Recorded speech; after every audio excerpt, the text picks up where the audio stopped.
दोस्तों, कोरोना ने हम सबकी जिंदगी में काफी तूफान मचा रखा है। लेकिन वो कहते हैं ना कि जिंदगी थमती नहीं है।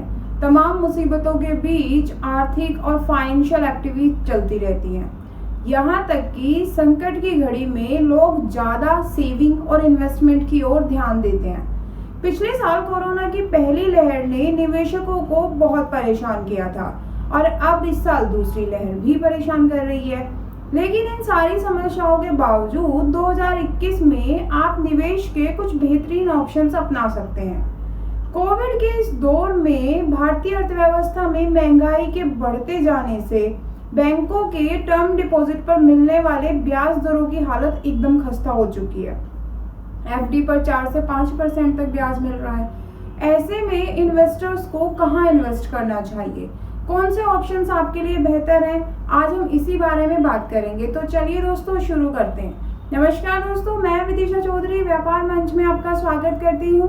अगर आप हमारे चैनल पर नए हैं तो सबसे पहले हमारे चैनल को सब्सक्राइब कर दीजिए और साथ ही प्रेस कर दीजिए इस बेल आइकन को, जिससे इसी तरह की लेटेस्ट वीडियोस की सारी नोटिफिकेशंस आपको मिलती रहें।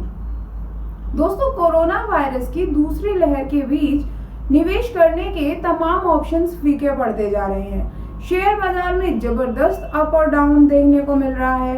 लगभग हर बैंक बहुत कम इंटरेस्ट रेट ऑफर कर रहा है। ऐसे में लोग निवेश के लिए किसी सुरक्षित विकल्प की तलाश में हैं, जिससे आपको रिटर्न भी अच्छा मिले और आपका पैसा भी सुरक्षित हो, पैसा भी आपका ना डूबे। बहुत सारे लोग तो गोल्ड में इन्वेस्ट कर रहे हैं, लेकिन गोल्ड ही एक अकेला सेफ इन्वेस्टमेंट ऑप्शन नहीं है। आइए जानते हैं ऐसे ही कुछ इन्वेस्टमेंट ऑप्शंस के बारे में, जहां पर आप इस मुश्किल घड़ी में, इस मुश्किल कोरोना काल में इन्वेस्ट कर सकते हैं। सबसे पहला इन्वेस्टमेंट ऑप्शन आता है RBI floating rate saving bonds. दोस्तों, ये बॉन्ड 1 जुलाई 2020 से ही लोगों के लिए अवेलेबल हुए हैं। इस पर फ्लोटिंग रेट पर ब्याज मिलता है, जो कि एनएससी पर मिलने वाले ब्याज पर डिपेंड करता है। एनएससी पर जितना ब्याज मिलेगा उससे ज्यादा ब्याज इस पर मिलता है। अभी हाल फिलहाल की बात करें तो ये ब्याज 7.15% है, जो हर 6 मंथ में रिवाइज होती है। हर 6 महीने में 1 जनवरी और 1 जुलाई को ब्याज की दर रिवाइज होती है। जो भी एनएससी की ब्याज दर होती है उसी के आधार पर इसका भी निर्धारण किया जाता है। अगर आप इन बॉन्ड्स को खरीदना चाहते हैं तो भारतीय state bank, HDFC bank, ICICI bank, axis bank या किसी भी और बैंक की ब्रांच से आप इनको बाय कर सकते हैं। इन बॉन्ड में कम से कम 1000 रुपए का इन्वेस्टमेंट जरूरी है और मैक्सिमम की कोई लिमिट नहीं है। मिनिमम निवेश के बाद 1000 रुपए के गुणक में कितना भी पैसा आप इन्वेस्ट कर सकते हैं। जारी होने के बाद जो इनका मैच्योरिटी पीरियड होता है, इनका जो पीरियड होता है वो 7 साल का होता है। इन बॉन्ड्स में आपको लमसम ब्याज नहीं मिलता।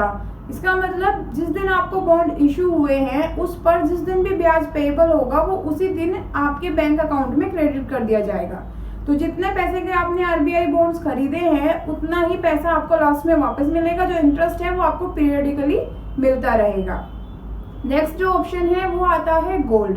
दोस्तों, गोल्ड इन्वेस्टमेंट के लिए सबसे सुरक्षित विकल्प माना जाता है। मुश्किल की स्थिति में लोग गोल्ड की ओर ही देखते हैं। पिछले 1 साल में गोल्ड की कीमतों में काफी उठापटक हुई है। पिछले साल अगस्त में तो सोने ने 56,200 रुपए का अपना हाईएस्ट लेवल टच किया था।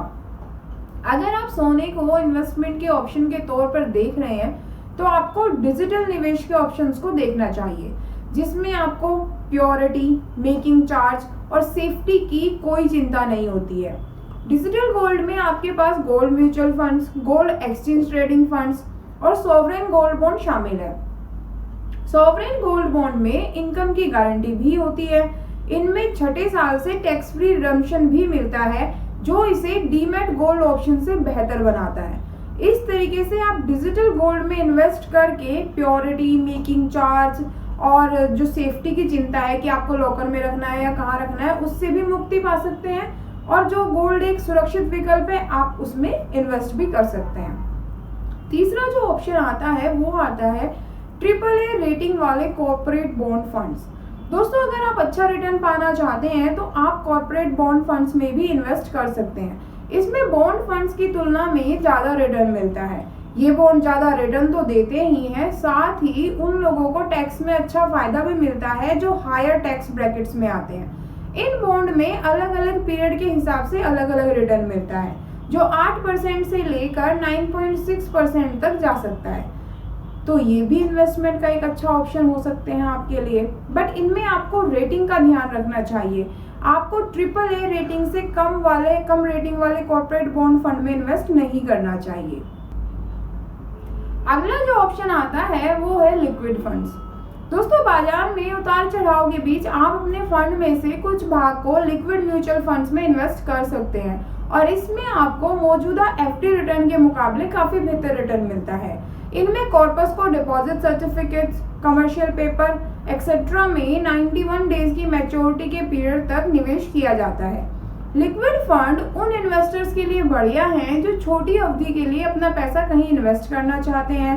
छोटे निवेशक इमरजेंसी फंड बनाने के लिए भी इन कम रिस्क वाली स्कीम्स में पैसा लगाते हैं। शॉर्ट टर्म मैच्योरिटी के लिए लिक्विड फंड ज़्यादा अट्रैक्टिव होते हैं। लिक्विड फंड में निवेश पर कोई लॉक इन पीरियड नहीं होता और इमरजेंसी फंड अगर आपको तैयार करना है तो उसका पैसा आप लिक्विड फंड्स में इन्वेस्ट कर सकते हैं। और इमरजेंसी फंड की क्या इंपॉर्टेंस है ये तो हमें कोरोना के दौर में अच्छे से समझ आ ही गया है। अब हमारा जो नेक्स्ट ऑप्शन है और लास्ट ऑप्शन है वो आता है शेयर मार्केट। दोस्तों, इक्विटी मार्केट में काफ़ी ज़्यादा उतार चढ़ाव है और रिस्क तो शेयर मार्केट में होता ही है। अगर आप शेयर बाजार से भी पैसा कमाना चाहते हैं तो आपको ब्लू चिप स्टॉक्स चुनने चाहिए। अगर महंगाई को मात देते हुए, महंगाई को बीट करते हुए आप कुछ पैसे आपको जमा करने हैं, इकट्ठे करने हैं, तो इक्विटी में इन्वेस्ट करना ज़रूरी होता है। ऐसे में अगर आप ब्लू चिप स्टॉक्स यानी कि लार्ज कैप वाली अच्छी कंपनीज में निवेश करते हैं तो आपको उस निवेश से लॉन्ग ड्यूरेशन में, लंबे पीरियड में आपको प्रॉफिट होगा ही होगा। आप SIP के जरिए भी अपना इन्वेस्ट शुरू कर सकते हैं और अगर आप इक्विटी मार्केट से इतना कंफर्टेबल नहीं है तो आप म्यूचुअल फंड के जरिए भी अपनी इन्वेस्टमेंट शुरू कर सकते हैं। तो दोस्तों, आज ही हमने आपको ऐसे 5 इन्वेस्टमेंट ऑप्शंस बताए जिनमें आप अपना पैसा इन्वेस्ट कर सकते हैं इस कोरोना टाइम में और ठीक ठाक रिटर्न के साथ आप अपने पैसे को सेफ भी रख सकते हैं। कुछ ऑप्शंस थोड़े रिस्की हैं, कुछ ऑप्शंस बिल्कुल सेफ हैं, कुछ ऑप्शंस थोड़ा कम रिटर्न देते हैं और कुछ ऑप्शंस ज़्यादा रिटर्न देते हैं। तो आपकी रिक्वायरमेंट क्या है, आपके टारगेट्स क्या हैं, उसी के आधार पर आप अपने लिए बेहतर ऑप्शन, इन्वेस्टमेंट ऑप्शन चुन सकते हैं। तो दोस्तों, उम्मीद करते हैं कि आप इस मुश्किल घड़ी में काफ़ी संभल कर अपना इन्वेस्टमेंट डिसीजन लेंगे और इसके साथ साथ ये भी उम्मीद करते हैं कि आपको हमारी आज की वीडियो अच्छी लगी होगी। तो हमारी वीडियो आपको ज़्यादा से ज़्यादा लाइक कर दीजिए, अपने दोस्तों के साथ शेयर कर दीजिए एंड हाँ, अगर आपने अभी तक हमारे चैनल को सब्सक्राइब नहीं किया है तो जल्दी से सब्सक्राइब कर दीजिए। Be safe and thank you.